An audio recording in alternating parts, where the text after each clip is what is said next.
Rhetoric and rhetorical appeals have many central aspects of communication in man, with origins tied to, and even juxtaposed with, the rising prevalence of power, of deception, and power over truth and reason. Rhetoric is a fundamentally useful tool which, when applied properly, can communicate information, concepts, and opinions far more powerfully and accurately than mundane language, as many orators attest, and can be used to provoke positive action and change. In this speech, I myself will use rhetoric in order to incite positive change within your lives. However, rhetoric is not used explicitly to benefit the world. Some abuse this powerful device with selfish intentions, and it is my prerogative to inform this class of the potential dangers of rhetoric, as well as how to identify it in order to avoid these scenarios. While rhetoric has been used to facilitate the acquisition of power for individuals of every type of government, such as the fascist states of Hitler and Mussolini, the theological settlements of the Prophet Muhammad, and the Republic of Caesar, democratic nations are at a predisposition to be afflicted by this issue more often due to their free elections. The reigning example of a democracy plagued by deception in politics is the city of Athens of the fallen Empire of Greece. As my speech was in its nascency, I researched rhetoric in order to discover the opinions of thinkers and philosophers in regards to the subject, and found that my caution of the potentially malicious nature of rhetoric is shared by perhaps the most highly regarded and renowned philosophers of ponderers of the Western world. Their names are Socrates, Plato, and Aristotle. In regards to rhetoric, Plato said, "Rhetoric is the art of ruling the minds of men." These Greek philosophers were not oblivious to the application of rhetoric, and as such identified it and scrutinized its nature.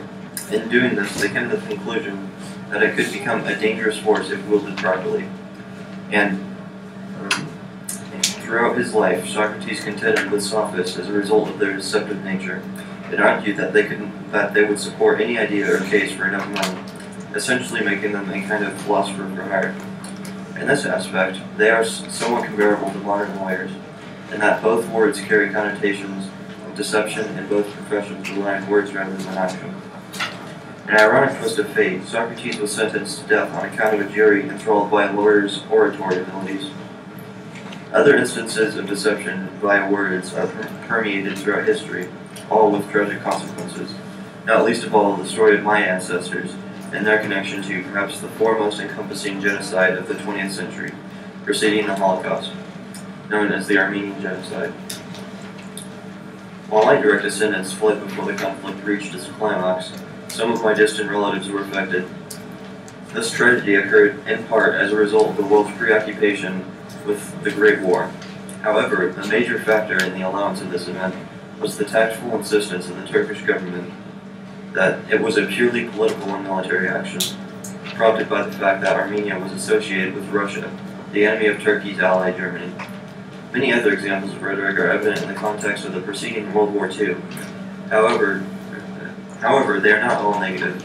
Yes, rhetoric has also been used by some of history's greatest figures, including, in the order of their impact, the late Winston Churchill, Gandhi, Nelson Mandela, and Martin Luther King Jr. A lesson to be taken with this speech is that rhetoric is a double-edged blade which can be used to communicate ideas thoroughly or convince a man to kill.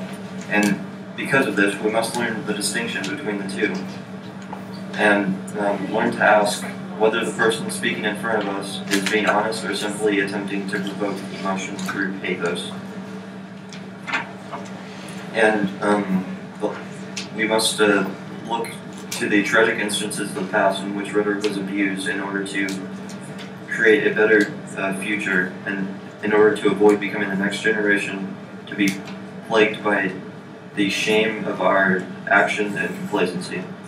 In a world where people can identify rhetoric, we no longer have fascism, we no longer have genocide, and we no longer have a population inhabilitated by the siren call of rhetoric.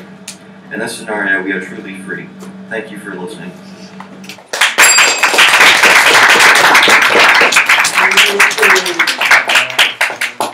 Go ahead and fill that out for him, please, and then Vanessa and Sergio collect those and give it to him.